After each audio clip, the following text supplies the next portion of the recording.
All right, guys, let us jump right into this. Today, we have Harry Potter and the Sorcerer's Stone, Chapter 3, The Letters from No One. This is book writing. This is how books are supposed to be written. I love this chapter. It's exquisite. I can taste how good this chapter is. So I just went through it again, and there's a lot of stuff to kind of unpack, a lot of stuff, that I could nitpick about and just bring up, good, bad, whatever. But it's good. It's a good chapter. One thing that I would like to point out in the very beginning, Harry, we find out that it's in between school, and we just learned that he is going to a different school from Dudley. And this is, a good relief for Harry, because so far he's been sharing the same school with Dudley, and Dudley's got a whole gang of kids, and they go around beating up Harry and fighting Harry at every chance they get. And, that's just, who wants to go to school knowing that, first of all, your cousin and a person whose house you live in, every time you see them in the hallway, they're going to come around and chase you and fight you and have their friends beat you up. Horrible. Nobody wants that. And so it's good for Harry, because he's about to, his cousin just got accepted into a private school, and he's going to the, public school, and he gets to have this freedom away from his cousin. And that's just got to be amazing for Harry. I know he's got to, feel good about that, even though he's getting picked on for going to this public school. Dudley is picking on him and making jokes and all this stuff. But like I said, I love that Harry has this. He's got fight. Harry's got fight in him, and that's you can see just from right now, the reason that he's going to be put into the house that he's in later on in the book. But he's got fight in him. And part of that fight is Dudley's making fun of him, talking about, oh, they flush people's heads, in the toilet when they first get there, and at the new school that Harry's going to be going to. And Harry, throws a little quip at him, and he's like, and Dudley's like, do you need some practice with that? And Harry throws a quip at him, and he's like, I don't think the toilet can take your head getting flushed down there. So he kind of reversed it on him. I love that. It's brilliant. It's fun. It's so sassy. And it's that little jab right there that just lets you see the Gryffindor in Harry. You can see it. And, even though he said that, and he apparently ran, he hauled off as soon as he said that. But he got it off his chest, and he did what he needed to do to just feel good. And you can see that just throughout all of the writing. Harry, he's just got this spunk about him that just has him, throwing these little quips at Vernon, throwing these little quips at Dudley, Petunia, whoever. He's got some fight in him. So yeah, that's just the very beginning. But funniest thing, this whole chapter, it was a blast. So a part of Dudley being going to this new school is he's got this thing called the smelting stick, which I don't understand the point in. Maybe it's something to do with England or something. I don't know why they would just walk around with sticks, but apparently that's what they do. Anyway, the stick gets brought up a lot during this chapter, and everybody ends up getting hit in the head with it at some point in time. Funny thing, okay, so the letters in the mail start coming. Harry gets his first letter the first time he saw the letter, and he's, oh my gosh, a letter from me? Interesting.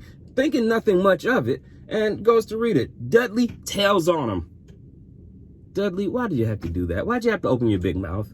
Anyway, Dudley tells on him, and Vernon comes, takes the letter. It's a big scene because Vernon and Petunia are whispering and chattering, and they're just, what do we do? What's going on? How do we handle this? And we don't know what's going on at all.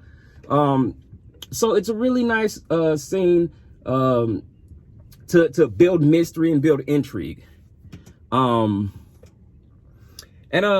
Okay, so what happens? What happens next? Yeah, so the letters start coming in, and they've moved Harry's room upstairs because the letter was posted to Harry in the cupboard. It had his whole little cupboard on it and everything.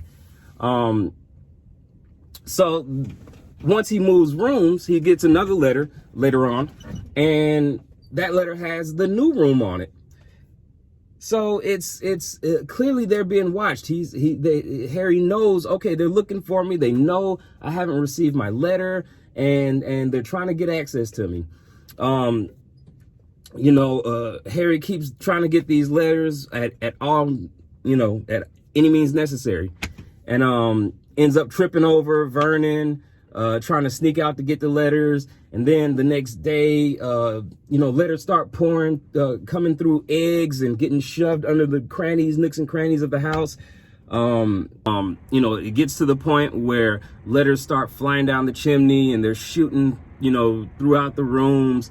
And Vernon is going nuts right now. Vernon is he's starting to slowly lose his mind because he's been trying to prevent Harry from getting these letters all week.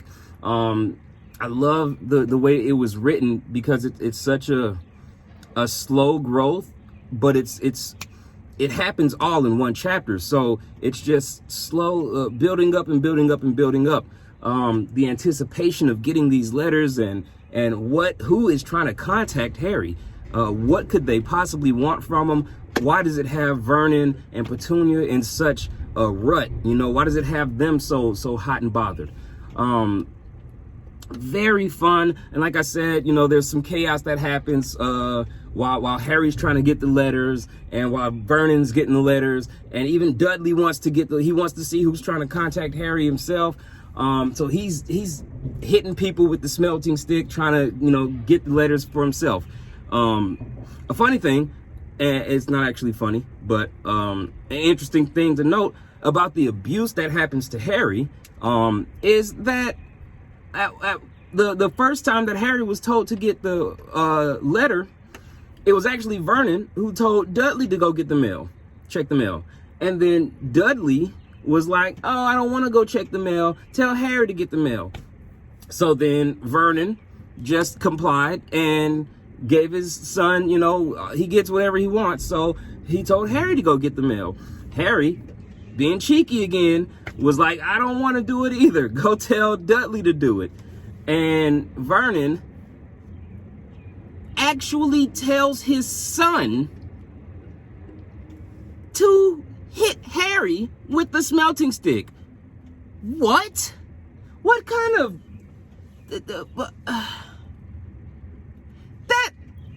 I don't even know. It wasn't said in such a bad way. It was Dudley, poke Harry with your smelting stick. But still, you're telling him to touch another person with a stick at that. My blood boiled a little bit. Just when I finally unpacked that in my brain, my blood boiled a little bit because you're teaching your child that's outrageous.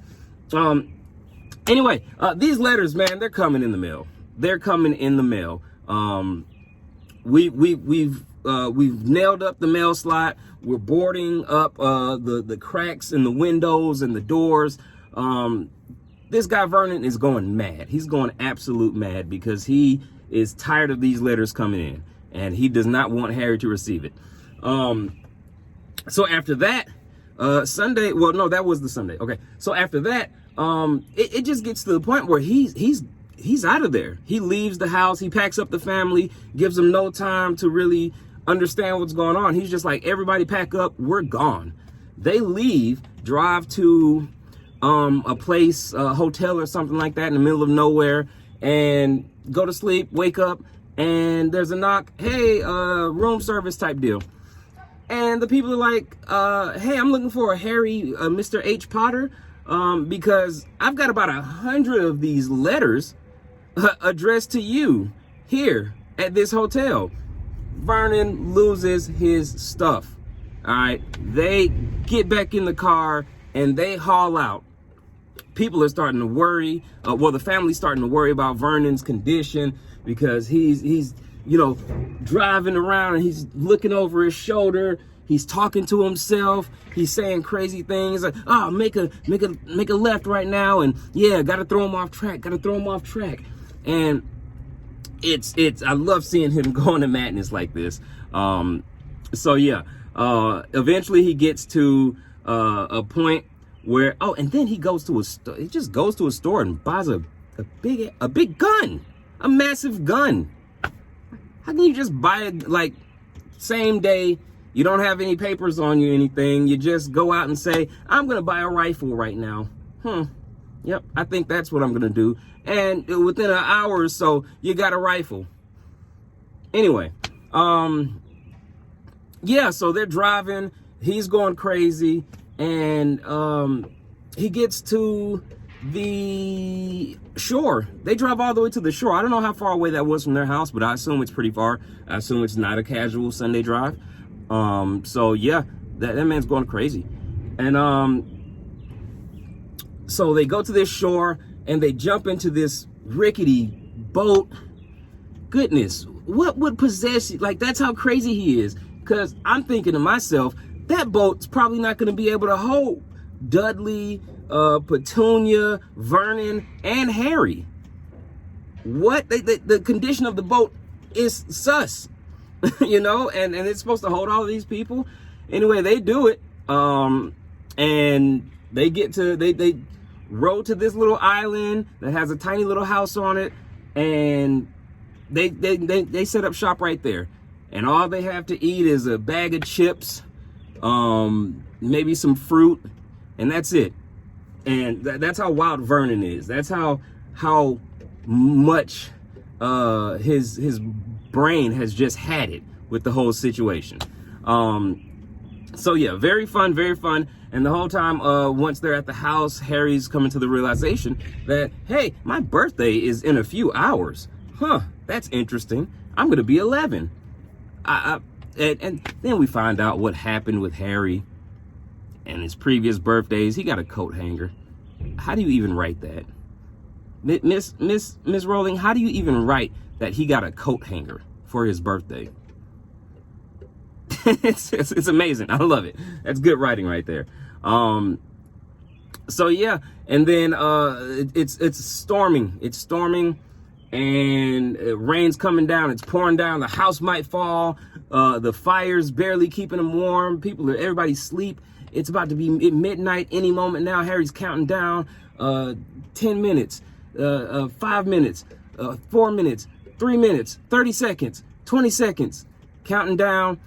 And right on his birthday, there's a boom and a knock at the door.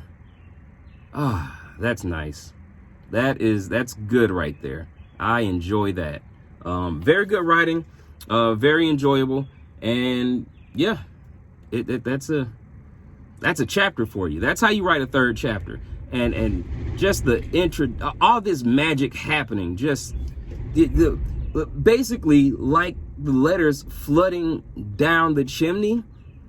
This chapter is just flooding with magic, the magic of these letters, and how on earth are they getting into this house? How are they getting to this hotel? How are they getting to this island? The introduction to the magic is nice. You know, we had a little soft little bit, and this is also just a soft little bit of magic, but it's nice to just have it come in such a powerful drove. Just